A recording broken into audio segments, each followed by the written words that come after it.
Welcome back, everybody, to Bluegrass Sports Podcast for episode number 2.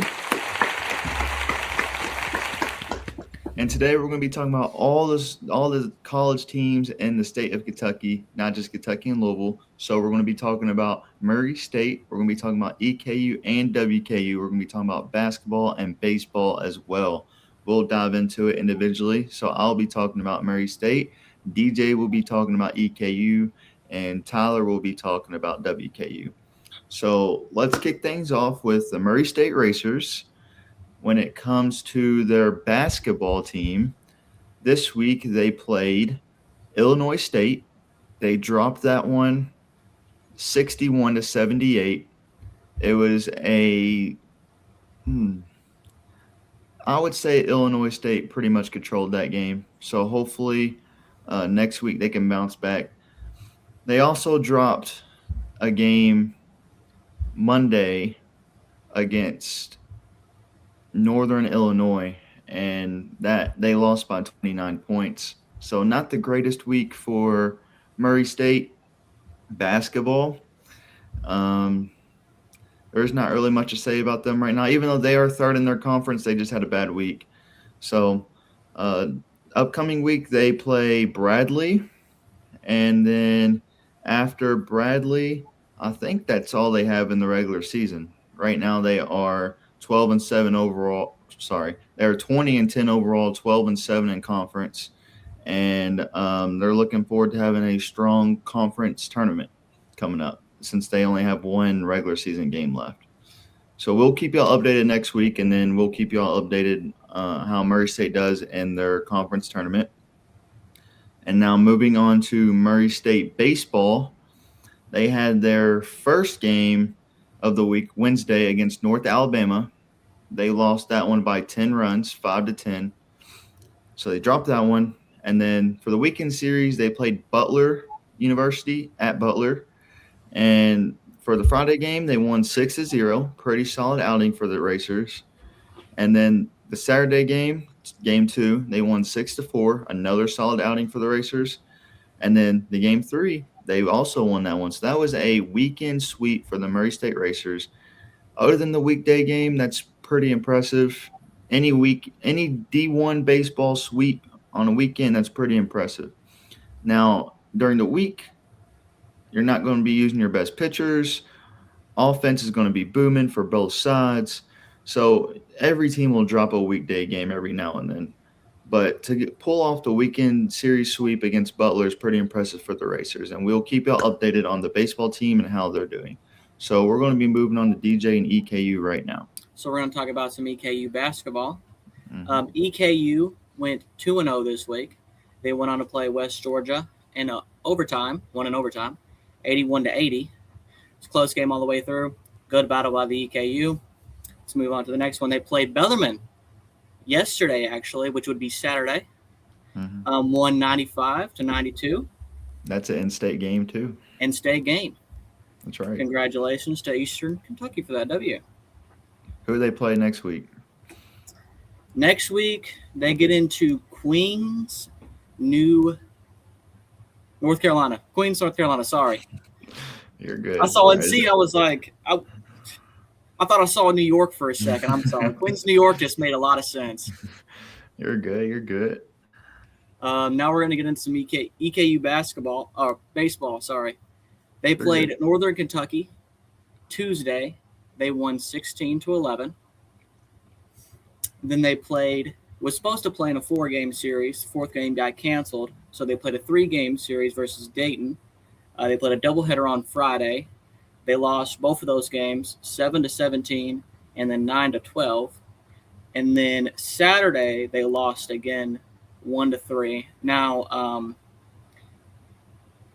in the weekday games, this Dayton's was a weekend game. Now, Dayton's a pretty good squad. Dayton also had some pretty good wins earlier on this year as well. So I think EKU can bounce back from this and continue on. They play Tuesday versus Louisville, and then play a 3-game series versus Tulane.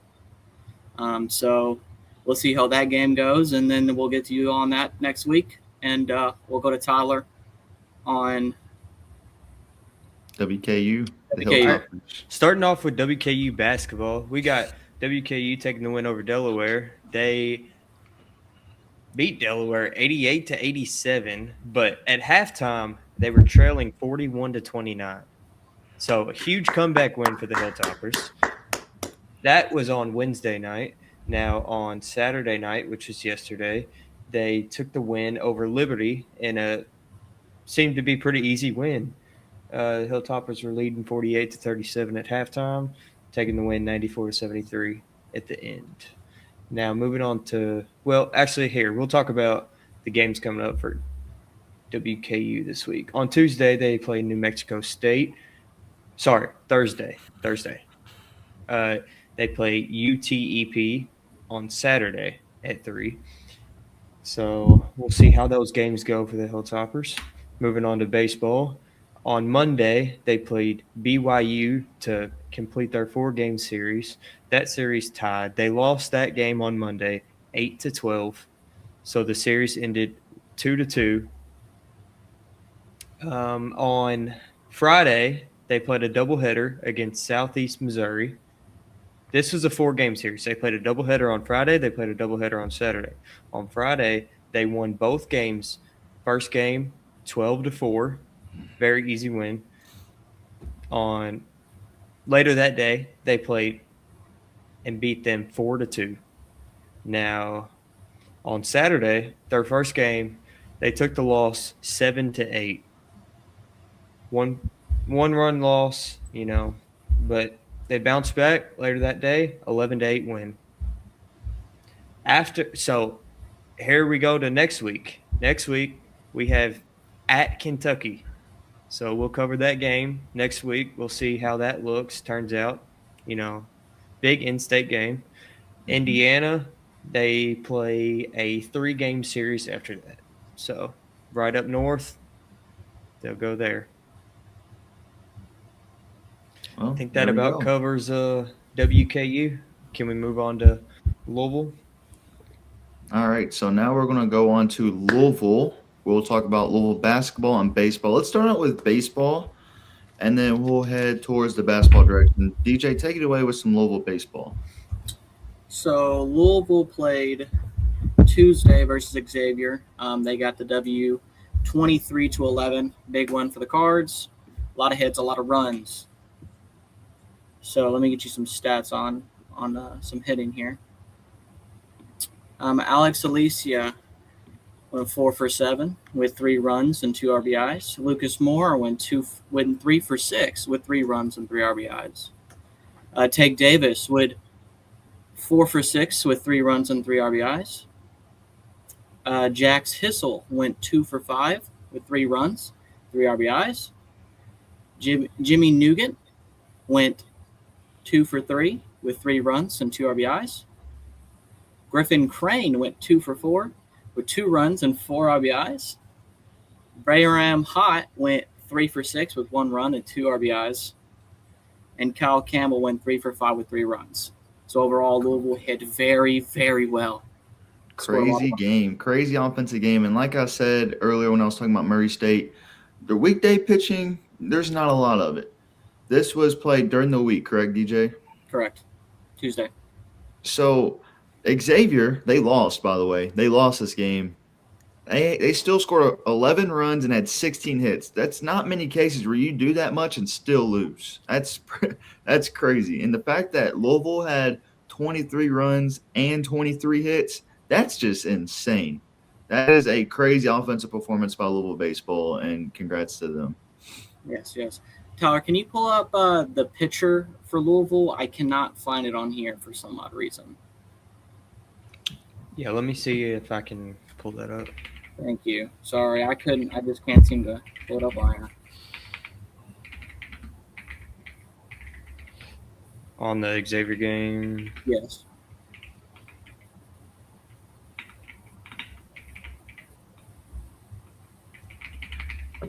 I'm sorry. I got it. Ty Stark. Take it away. Sorry about that. Ty Stark. Congratulations on the win.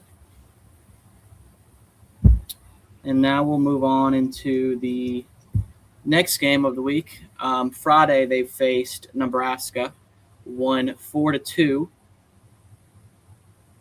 Let's see. Notable hitters for this game: Alicia, again, he had a hit. Lucas Moore with a hit. Katie Lamb with a hit. Tag Davis with a hit and 2 runs. Jax Hissel with a hit. Jimmy Nugent with a hit. And then Griffin Crane with 2 hits. So overall, continued again to hit. You're going to hit, you're going to score. Best way, obviously. Not as well versus, didn't score 23 runs, but they got the job done. And there's better pitching on the mound during the weekend. Exactly. And then the pitcher for the Cards, they got the win on the mound was Jack Brown. He's 1-0 on the year. And then we'll move on to the next game. The Cards. Sorry. Todd, can you actually take on to the next series? For Louisville? For Louisville, yeah. I'm having trouble pulling it up. Okay, so Louisville's going to play Nebraska. They take a 4-2 win. Michigan. Okay. I didn't know we were okay. Louisville actually takes a loss 5-8 against Michigan in this tournament. Sorry. Let me see if I can pull up the stats. This was on Saturday. Mm-hmm. Now, let's see. Lucas Moore had 2 runs, 2 hits. Elam had 1 run. Davis had 1 run. Campbell had 1 run. Louisville's pitching, Jake Bean pitched 3 innings. Their closers pitched 1 inning each. So not much to talk about there. And then they closed out the game yesterday. On Sunday, they lost a 6-10 game against Auburn, number 5 Auburn. So that was their first true ranked test of the year. Now, in that game, we see that – let's see who hit well for Louisville. Okay. Campbell had 2 runs, 2 hits. Davis had 1 run, 2 hits. Crane had 1 run. Hott had 1 run. Martin had 1 run. So it seems like Campbell's pretty consistent for Louisville.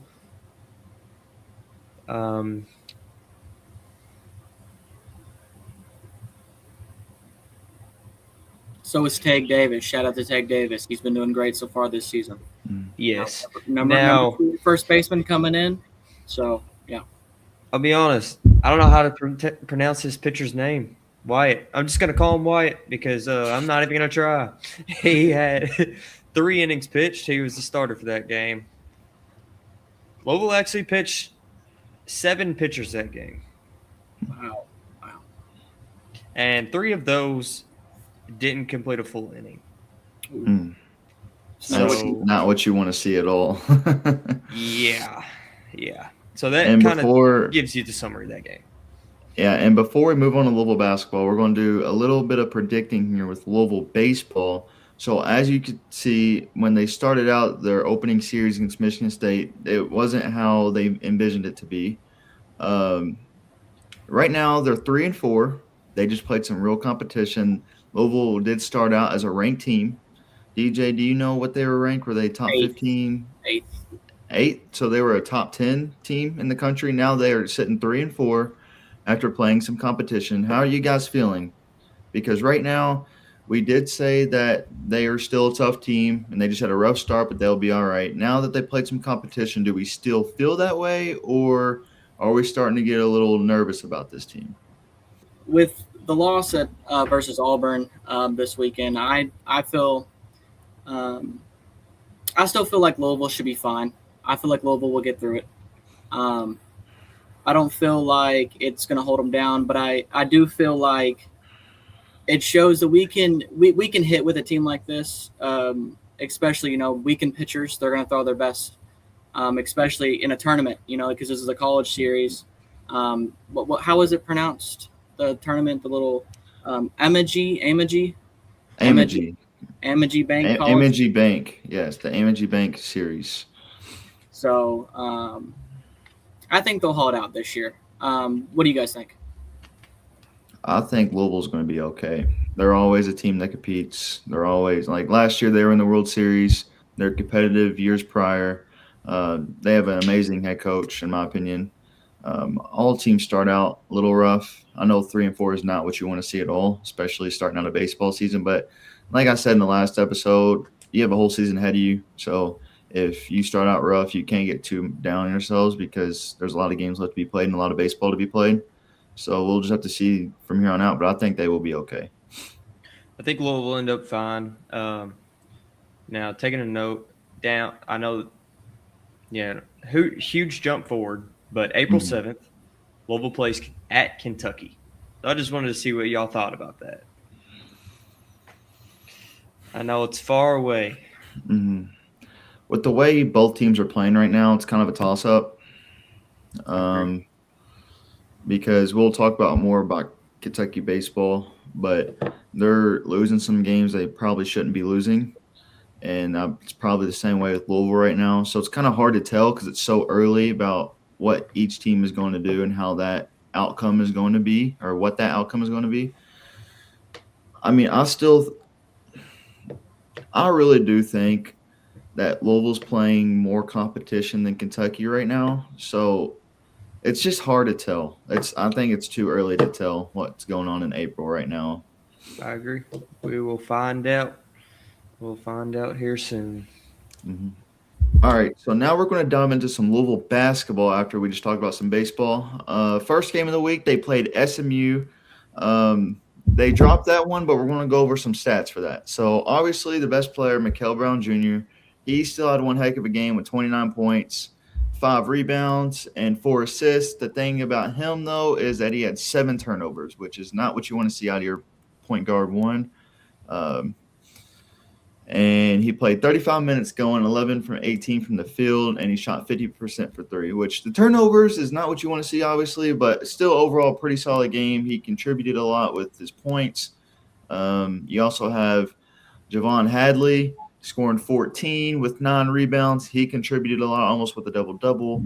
You have Ryan Conwell with 12 points and 6 rebounds, so he contributed as well. That would probably be your main 3 for that game.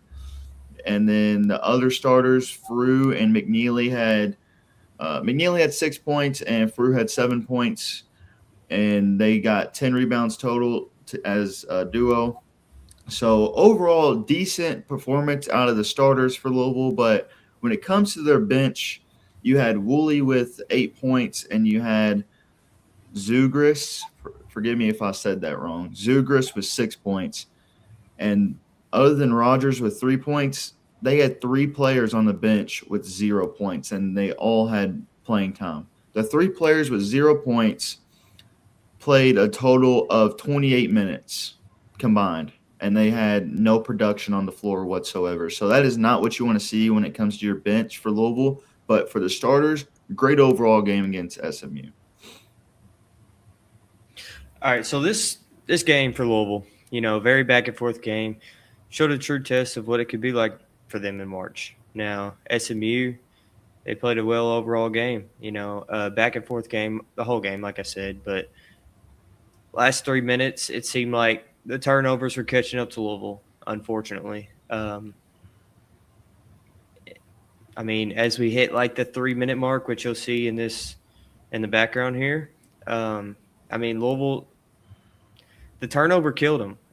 It really did. We'll see in about, should be 1 or 2 clips from now, this turnover that made it a 9-point. It might be I right believe it was here. right here. Yes, right there here. It is, right there. Bad pass. That was 1 of 7 Mikael Brown's turnovers. Yes, and that's not what you want to see at all out of your point guard. I hate it for him because he still had a great game, but you just have to have a better mentality and better decision making in these kind of games.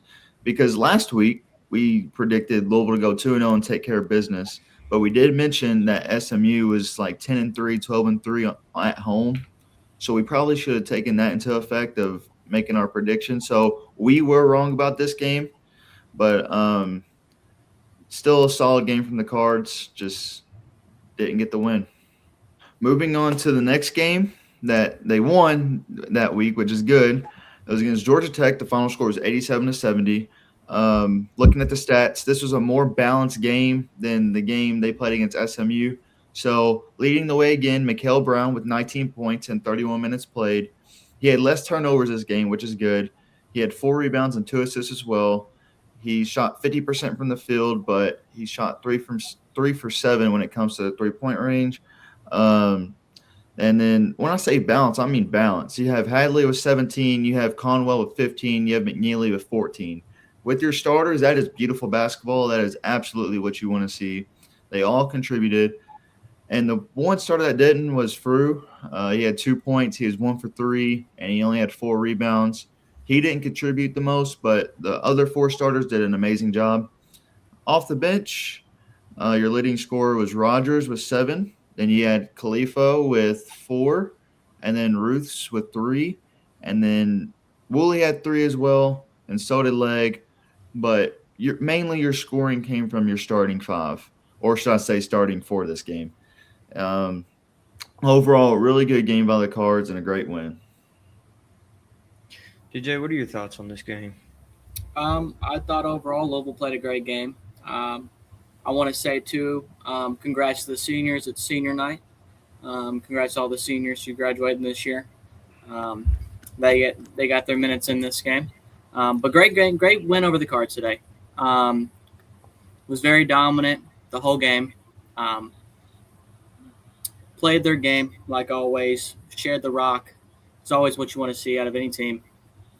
And just played great. I mean, nothing else you could say. Tyler. I agree. Overall, well-rounded game by Louisville. This is exactly what you want to see. You want to see everybody get their minutes, everybody get points up. Can't have anybody that's getting too many minutes with 0 points. And we didn't really see that this game. So I really have nothing negative to say, and that's good when you're talking about basketball, honestly. Yeah, it is. So when we look forward into next week, when Louisville plays basketball again, they have 2 games they play. And who are the 2 opponents they'll play next week? North Carolina and Clemson. Mm-hmm. All right, North Carolina and Clemson. So what do you guys – let's make some predictions here. I like that we did predictions last episode. Let's do it again. So Louisville plays North Carolina. DJ, is that a home or is that an away game? That is an away game. An away game at North Carolina. They're down Caleb Wilson, as I said in the last episode, too. How do you guys think this will play out? Night game, Chapel Hill. It'll be a tough one for Louisville. I agree. It would be. But honestly, I can see Louisville taking the win away. I really can. Louisville's a good team. They have a 5-star point guard who can clearly take over at any moment. Mm-hmm. They have another guard in Conwell who he could take over. Louisville's a good team. This UNC team without Caleb Williams, how good are they really? That's my point. So I'm going to bring this up now. I'm looking at North Carolina's recent games. The first game they played without Caleb Wilson was against NC State. DJ and Ty, didn't Louisville just blow out NC State not too long ago by scoring 115 points? 118, yes. Well, in North Carolina's recent game, they played NC State, and they lost 82-58. Yeah. So Louisville beat NC State by almost 30, and then NC State just beat North Carolina by 30, and that's the same roster that Louisville's going to see. So this, like you all said, this game could be a toss-up. It might be a struggle, but it's a toss-up. But North Carolina did take care of business on the road against Syracuse. So you never know how this game's going to go. I'm going to go ahead and make my prediction. I do think North Carolina pulls this one away just because it's at North Carolina, and I feel like they'll work their magic. That's just my prediction, though. What about you all? I think Final prediction. Louisville's going to take this one. You think so? I think so too. I think so. Okay. All right. Well, we'll see. Like I said, it's a toss-up. 2 ranked teams going at it. Should be a great game. And then who is the next opponent they play? Clemson. They play Clemson. Is that a on home and away Saturday. game? They play Clemson on the road. 2 road games for Louisville. Wow. Yes. Okay, I already predicted Louisville to lose against North Carolina. I think Louisville's good enough to not go 0-2. They're definitely not going. They're not bad enough to go 0-2. I think that they're going to take the game at Clemson. I feel like they're a better team than Clemson. I feel like Louisville can do it. I just think North Carolina's the better team. My opinion. I think Louisville goes 1-1 this week. What about you guys? I see Louisville going 2-0. I think they get a win over North Carolina, and I think they get a win over Clemson because, you come in, you go beat North Carolina, you have that confidence carrying on with you. I think so. I'm sticking with my North Carolina prediction, and they're going to feed off that to beat Clemson on the road. All right, DJ, what do you think? I agree with Tyler there too. I think Louisville will come out on top both these games. I do agree. I think North Carolina is going to be a tough game, especially on the road. 2 ACC matchups back to back. So, but I think Louisville's going to pull it out. I think Louisville's going to come in hitting hard for the rest of the season and make it into March, running nice like that. Yeah. All right. So what we're going to do is I have Louisville going 1-1 this week. Ty and DJ have them going 2-0. We're going to post this on our social media, and I want you guys to drop below Louisville's predictions for the weekend. We want to see what you guys think about Louisville basketball this week and what you think the scores are going to be. Yeah, what games you think they're going to win. Just drop in the comments below what you guys think. So now we're going to move on to the University of Kentucky. We're going to start out with their baseball and end off on their basketball because there's a lot of hot topics going on in basketball. We're definitely going to end with that one. So with their baseball team, like we said earlier, they're kind of struggling right now. They are losing games. They should be winning. So let's dive into it. So first game, they played a weekday game against Morehead State. Coming into this game, Kentucky was the 18th overall team in the country. And they dropped this one to Morehead State 8-6. Now, don't get me wrong, Morehead State is a great team. And they're another in-state school, but Kentucky should have won this game. Kentucky's in the SEC. Kentucky is a better brand than Morehead State. I feel like I know rankings don't matter, but in this game, Kentucky should have won. Kentucky had 6 hits compared to Morehead State's 11.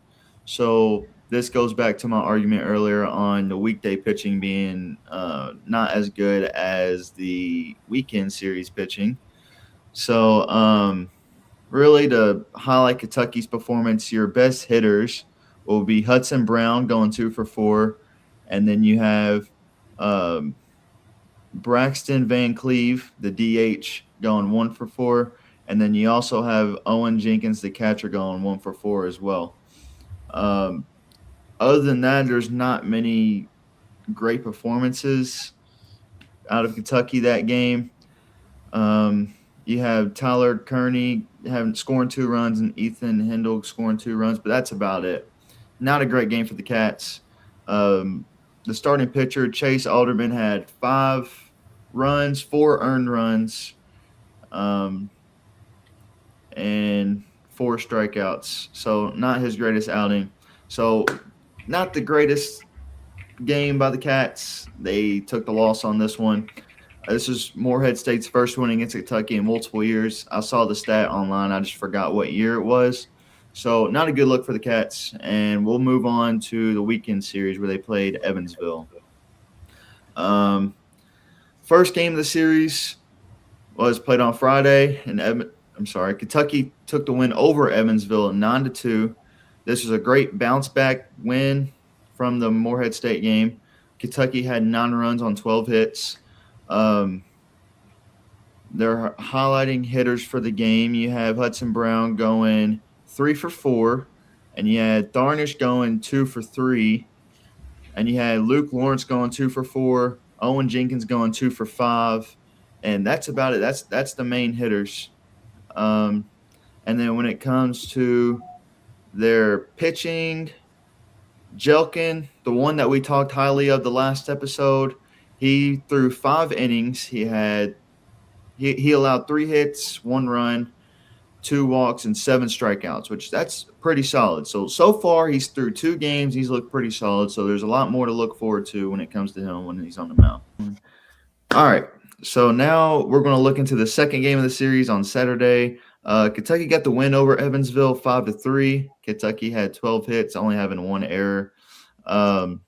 Your main hitters for the game will be Hudson Brown going 3 for 4, Jace Tharnish going 3 for 5, Luke Lawrence going 2 for 3, and that's about it for hitting. But for the pitching, Ben Cleaver was on the mound. He's known as the Slim Reaper to some Kentucky fans, is what they call him. But he threw 4 innings. He allowed 4 hits, 2 runs, 1 earned run, and 2 walks with 5 strikeouts. So, I mean, that's a pretty solid outing, enough to get the win. So as long as you walk away with the win, and that's all that matters. So that would be the Saturday game. And then the third game would be against Evansville, that series. And this is one of those games where I was talking about. I know it's nice to get the series win, but against teams like Evansville, you got to get the series sweep. And Kentucky dropped this one, didn't score a single run. They lost 1-0. Evansville only had 2 hits and won the game. Kentucky had 4 and lost. Kentucky had 2 errors as well. So for pitching, Nate Harris started. He threw 5 innings. He only allowed 1 hit. He allowed 1 run, 1 earned run. He had 2 walks and 7 strikeouts. I'm not going to blame this game on the pitching. How about you guys? I mean, 7 strikeouts, 5. No. Yeah, 1 hit, 7 strikeouts. You can't blame it on the pitching at all. The hitting 5 was innings just thrown too. unacceptable. Exactly.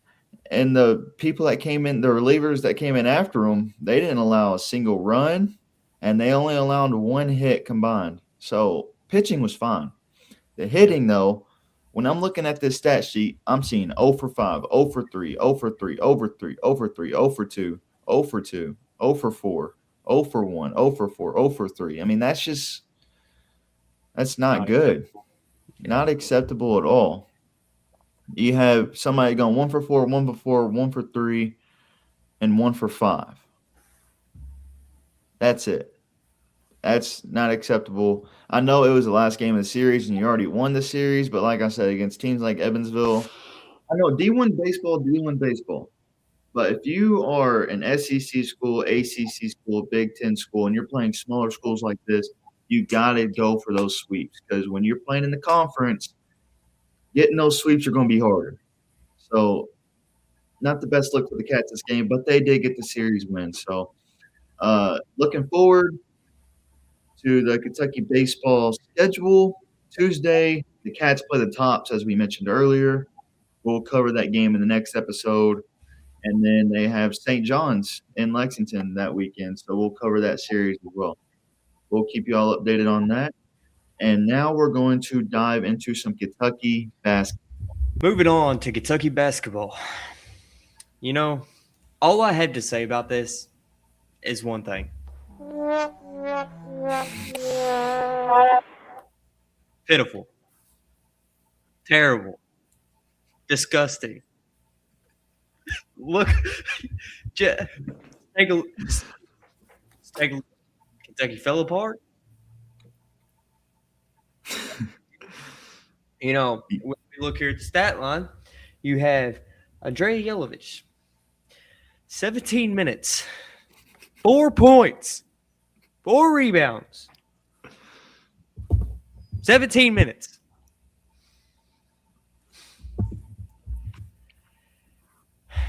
You have Malachi Marino, 6 points, 7 rebounds, 29 minutes,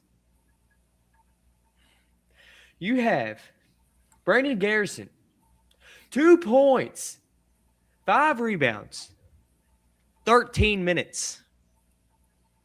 It's unacceptable. When your bigs aren't scoring and it's just kind of a sloppy game, you're not going to win.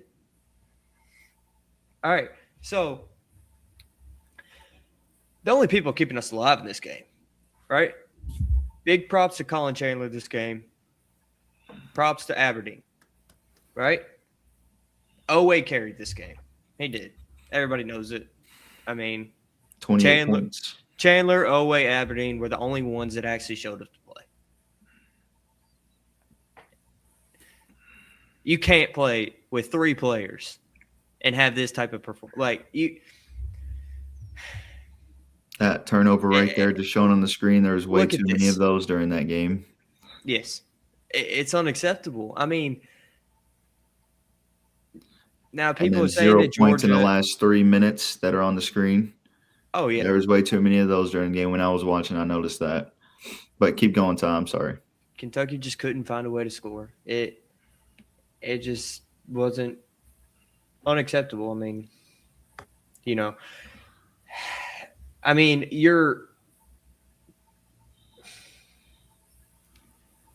you don't even have a big man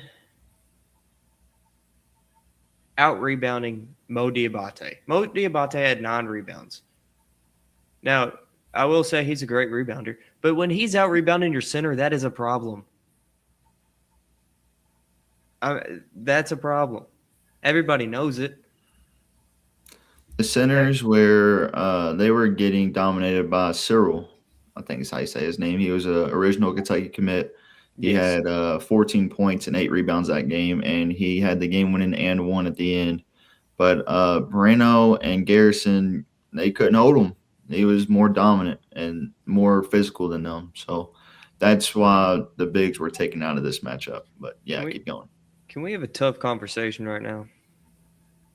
All right. Is the tough conversation going to regard the coach? No, it is not. Okay, keep going. Why can Malachi Marino not grab a rebound whenever it comes to him? Why does he smack it in the air? Here's what I would say about that. He's still a freshman. I mean, we're well into the season. That stuff should be, changed and better by now. But he's still a freshman. He's playing against grown dudes compared to Kentucky high school players. Better competition. There's some games where he just looks really good, and then there's some games where he just looks soft. So I understand that. He's kind of unpredictable. And obviously we want him back. Nobody's saying that we want to push him away. We want him back. He's a great player. But sometimes he's just playing soft. He really is. That's correct. He makes great plays. Some games he comes out ready to play. Mm-hmm. On the inside, he can dominate the paint. Mm-hmm. But some games I don't know if it's a lack of motivation. I don't know what it is, but when you're playing at a D1 school, you just can't do that. Mm-hmm. Now, there's not a whole lot to say else about this game besides that it was sloppy. Unless y'all have more to add. Georgia's guards are playing really good. Kane, number 0, he had 20 points, their leading scorer. Yeah. He was really good that game. He hit They had Wilkinson off the bench with 19 points also. That's unacceptable. You can't allow somebody on the bench to go crazy. I said, the guards, Millender, Kane, and Wilkinson, they all went crazy with 20, 19, and 14. And then their big man, Cyril, Sumpto Cyril, I think his name is. I could be wrong. Forgive me if I'm wrong. But he took Kentucky's bigs out of the game, completely dominating them.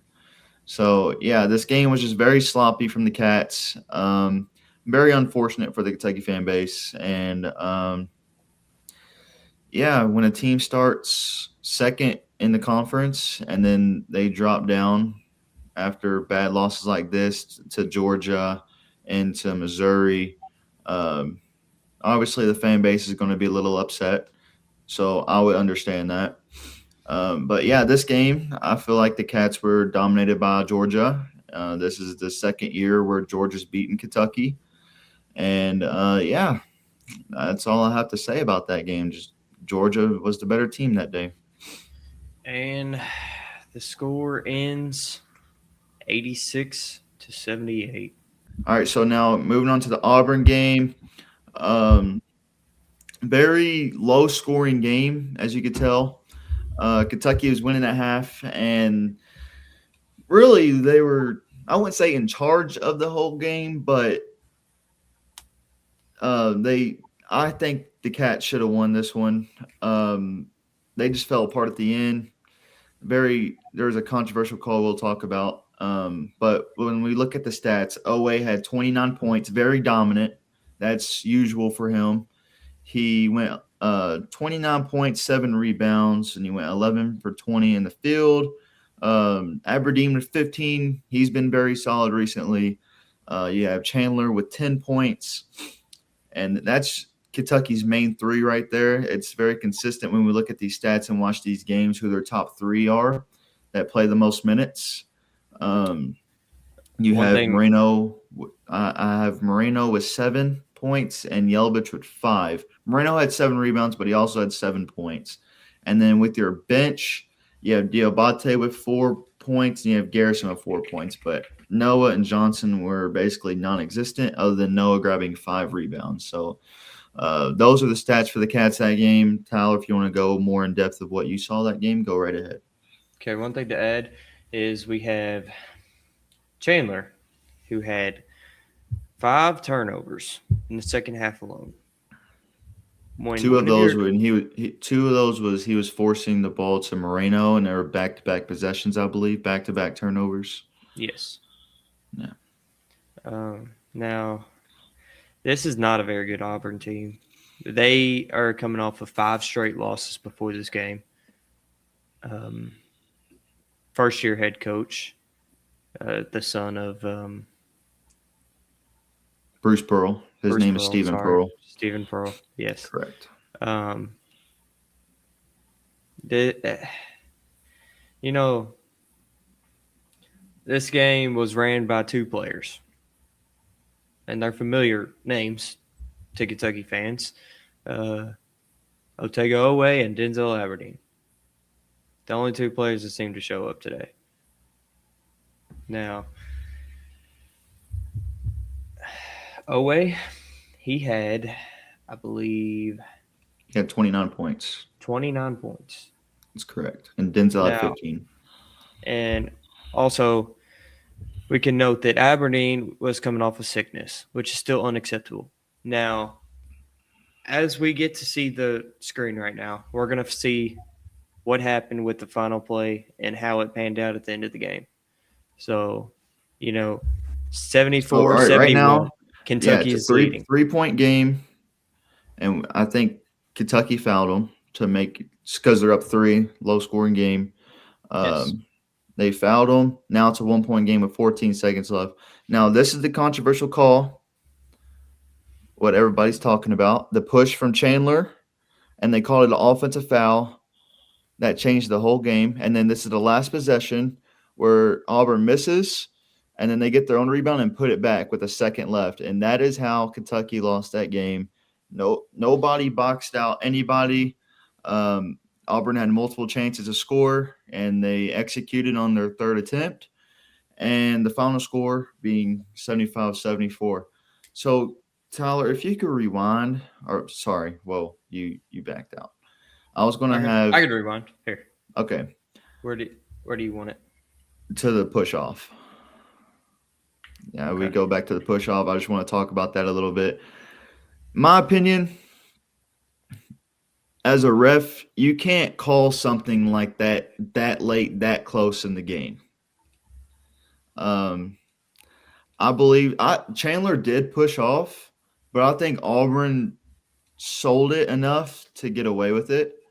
Um, I just don't agree with the ref's decision right there of calling it.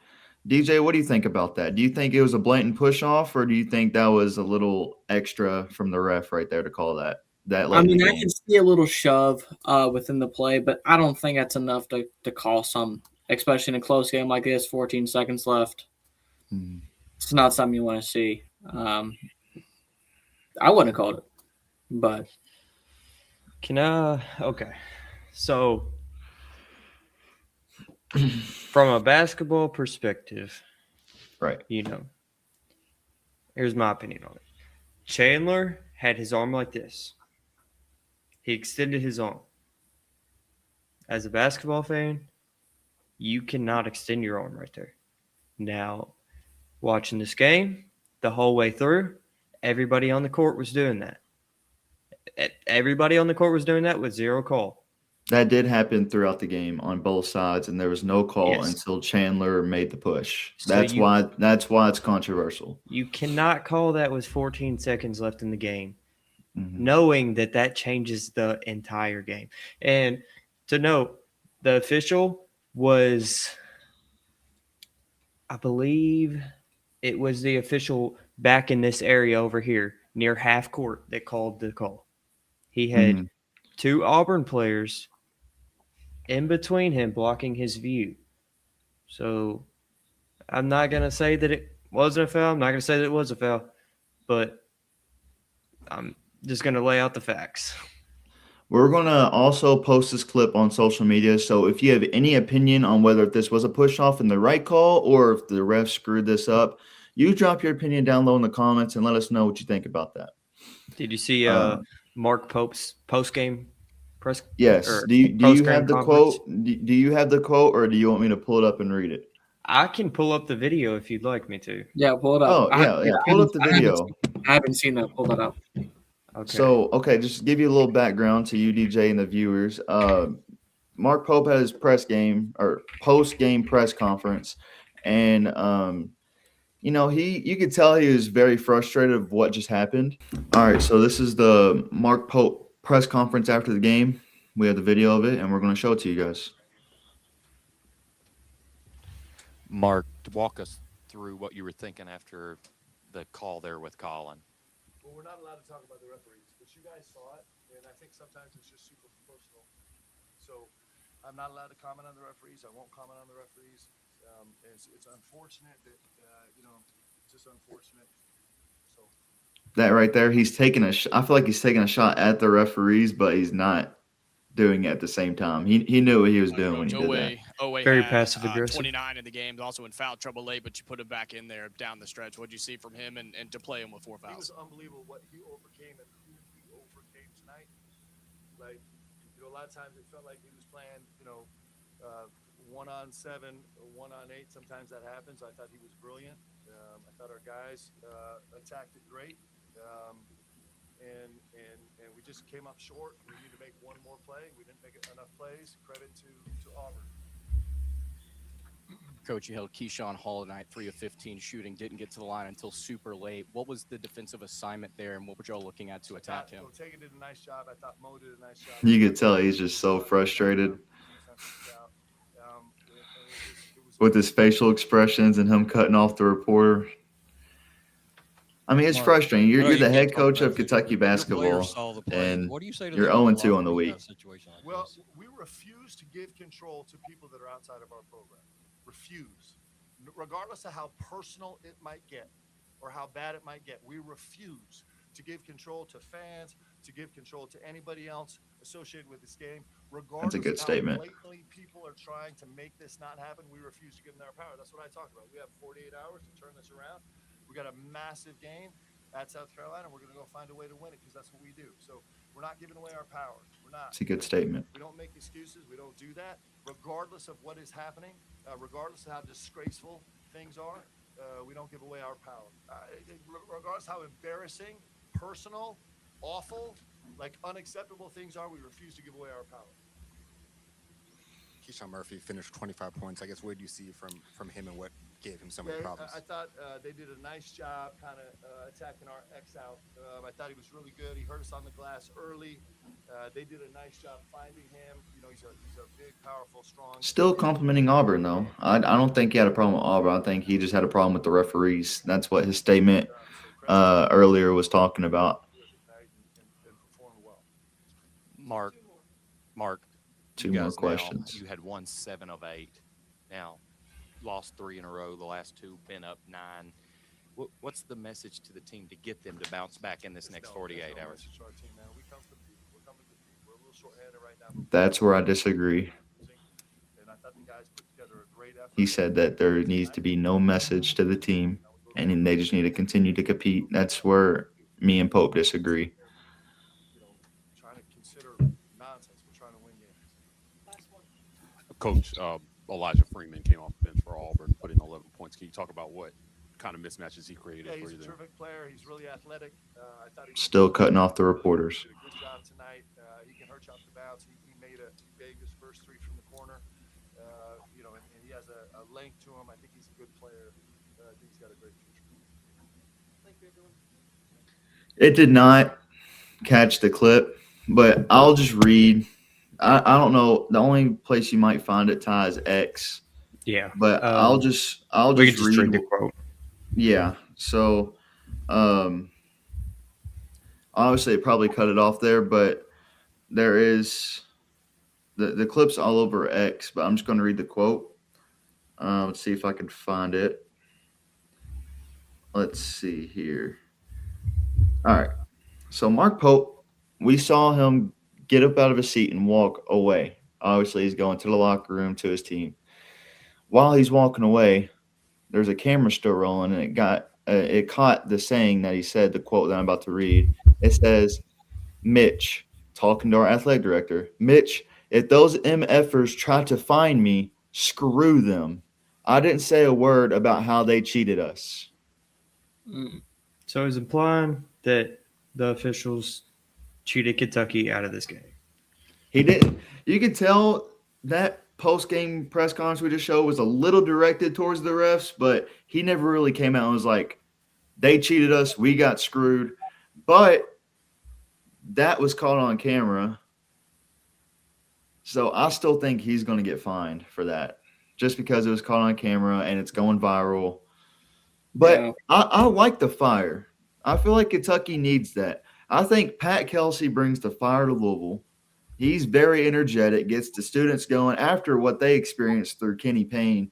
It's incredible what Kelsey has done to get the students and the fan base back revived through the University of Louisville and their basketball program. Now, Mark Pope, he took over after Calipari. And, you know, there's a lot of fire in the Kentucky fan base. They have a lot of passionate fans and a lot of fans that will root for the team no matter what. But it's not often Kentucky goes and loses 3 games in a row. And it's really not often you hear a coach at Kentucky after losing 3 games in a row saying there's no need to give a little prep talk. There's no need to put some confidence in your players. They just need to go out there and compete, what he said in the press conference. That's where I disagree with him. It's just a rough outing for the Cats. Todd, do you have any more opinions about Kentucky and Auburn or that press conference? I do.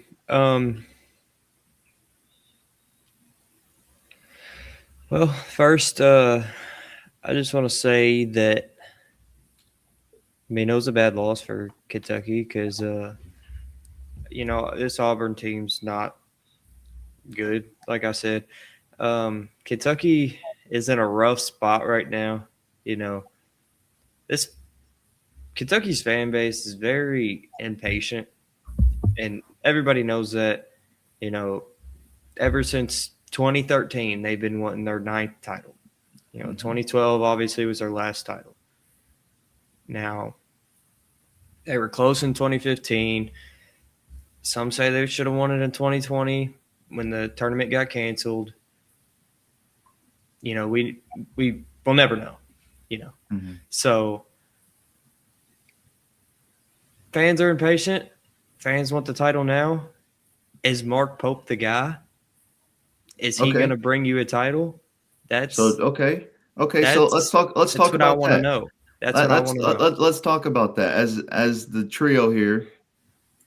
First off, let's talk about we're about to talk about is Pope the guy. Did Kentucky do right by letting Cal go? Well, okay. I okay, so Calipari, he's a great guy, Hall great of Fame coach, coach. Hall historic of Fame. coach. Mhm. Now, coaches only last so long at programs. We all know that. I believe that it was time for Kentucky and him to move on. And I want to say I wish it was in a good situation, but I think it was the best situation it could be. Cal got to go coach another school. He didn't want to finish coaching. The fan base didn't end on too bad of terms with Cal. Now, who knows what it'll look like if Cal coached another 5 years at Kentucky. Now, it wasn't entirely Kentucky that let him go. Cal's, I know some people say that Kentucky or Cal wanted Kentucky to match his offer. Kentucky wouldn't do it. Those are all rumors. We won't know. Kentucky has a very close inside AD system. Like their athletic director does not speak openly to the media. Mm-hmm. That's everybody knows that. Now, with moving on from Cal, like how do you pick Mark Pope as your guy? I understand. Okay. All right. Okay. Keep going. Do you have more to say? Yeah. Okay, keep going. So I understand, right, that the top coaches may not have, wanted to leave their school, and I get that. But you need to look at a resume before you hire a coach. And Mark Pope is a great guy. But personally, I don't know if he had the resume to match up to Kentucky basketball standards. He was a coach at BYU. He had a pretty mediocre record for a mediocre conference. 0 tournament. Oh, wait. He had a tournament appearance at BYU. They were the 6th seed, but they got bounced first round to an 11 seed. I can't pronounce that school. I can't do it. But 0 NCAA tournament wins before accepting the coaching job at Kentucky. And double-digit loss seasons in a mediocre conference. I don't know if that's... Now he's got 2 at Kentucky now. Yes. Now, NIL changes a lot, but what happened to BYU after Mark Pope left? They hired Kevin Young, and they got a lot better, and they got the number 1 recruit out of high school. Now that's a lot of millions. That's an NIL thing, whatever. Yeah. But there's no doubt that they got better. Yeah. Now, that is not a shot against Mark Pope. We're just asking questions. Correct. Now, that's a great viewpoint. That's why I was gonna stop you earlier because you started going into Pope. I was going to get DJ's opinion about the Kentucky and Cal situation. Do you think Kentucky and Cal should have parted ways? Do you think that was the right move for Kentucky? And do you think Pope was the right hire? For Pope, I'm not sure. I can't be too sure if this guy is the guy for the job.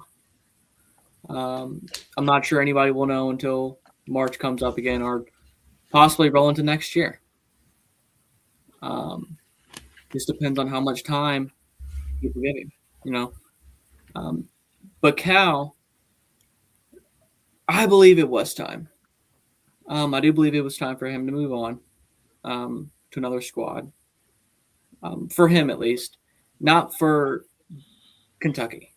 I feel like Kentucky would have benefited a little bit more from keeping him for maybe another year or so.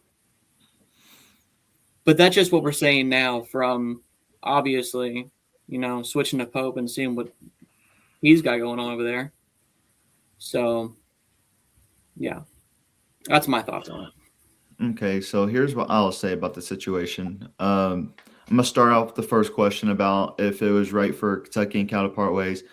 My opinion, yes. I believe that it was time for him and Kentucky to part ways. I believe Coach Cal had some serious bad losses since COVID. He missed the tournament once during that time span, um, but he had some really good teams that should have made some big runs in the tournament. But he had those losses against St. Peter's. He had those losses against Oakland.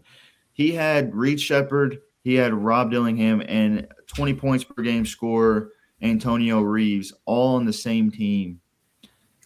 And he lost to Oakland first round with that squad. And then he had National Player of the Year in Sheboygan, and he lost to St. Peter's.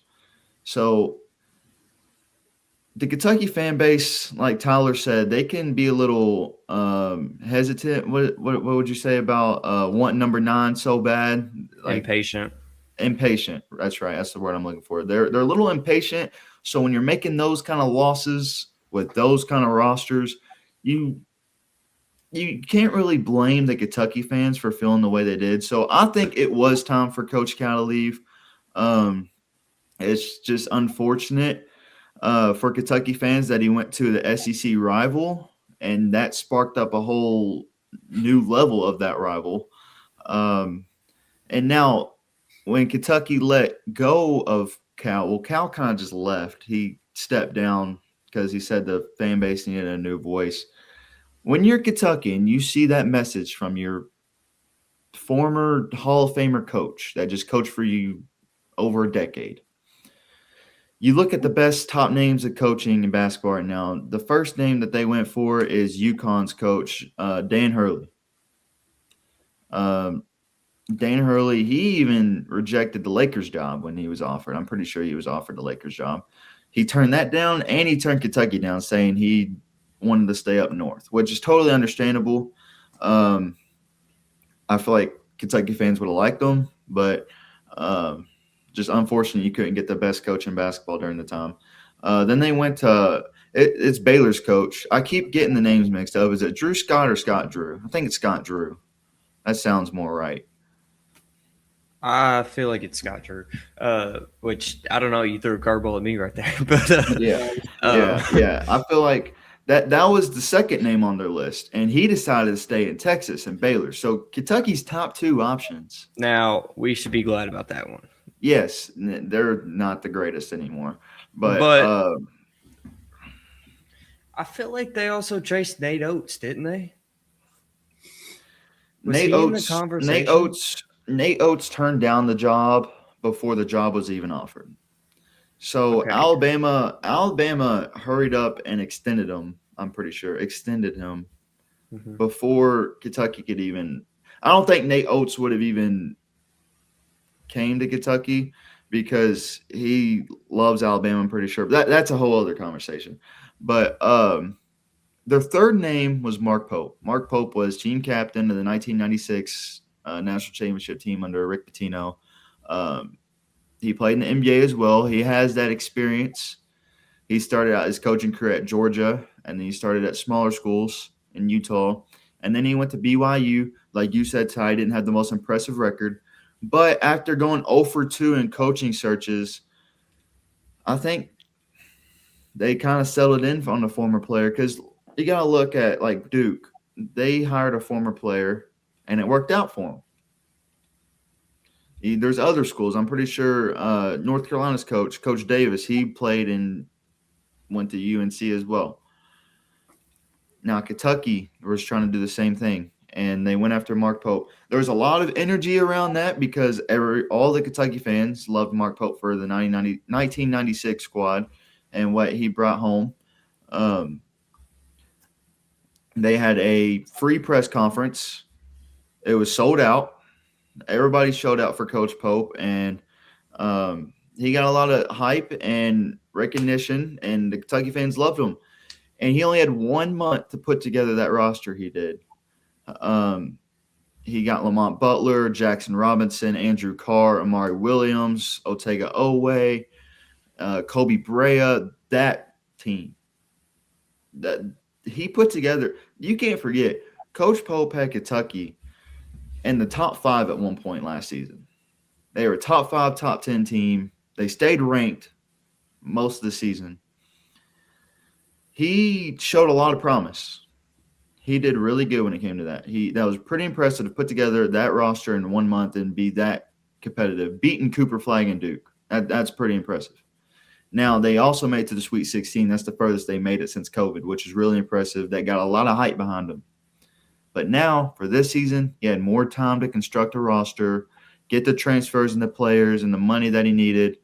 He got all of that. And somehow, some way, I feel like Kentucky went backwards after that impressive first year. So, I don't know if Pope was the right hire. It's fair to think that for Kentucky fans and just a basketball fan myself. I think that's a fair thought of you don't know if Pope was the right hire. But I think it's unfair to Mark Pope to say for people to say that I fire him just because it's only 2 seasons and he showed a lot of promise in the first season. I feel like if you're a Kentucky fan listening to this right now, you have to give Pope at least 1 more year. If he continues to go backwards next year, then you might want to start, really creating that petition to fire him. But you can't do it this season. It's too early. You just don't want that. You don't want to run off every coach you bring into the program. You got to give them a few years. I feel like Kentucky needs to give Pope 1 or 2 more years. Pat Kelsey has turned around Louisville in a couple of years, and they're doing just fine. They're 20-6, I think, whatever their record is.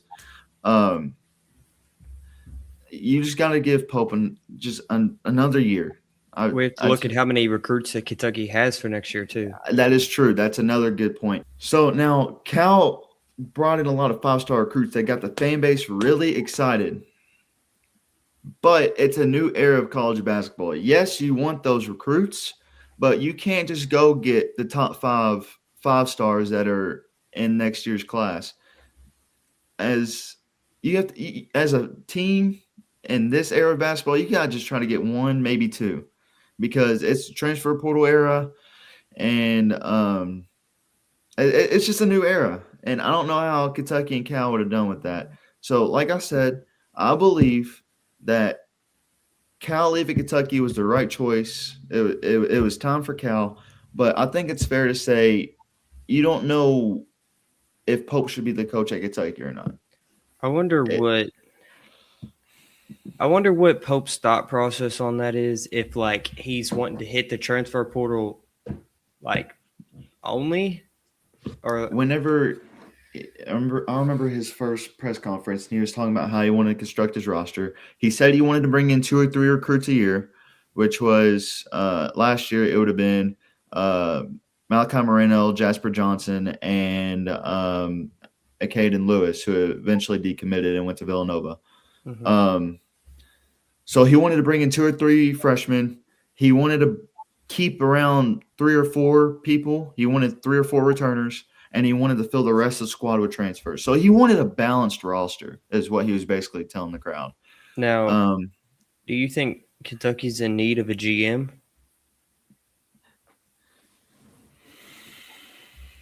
There's a lot of talk about that. And obviously, I think a lot of schools have it. A lot of successful programs have it. And if Kentucky is considered one of the best programs in history of college basketball, then I think it would make sense for them to have a GM.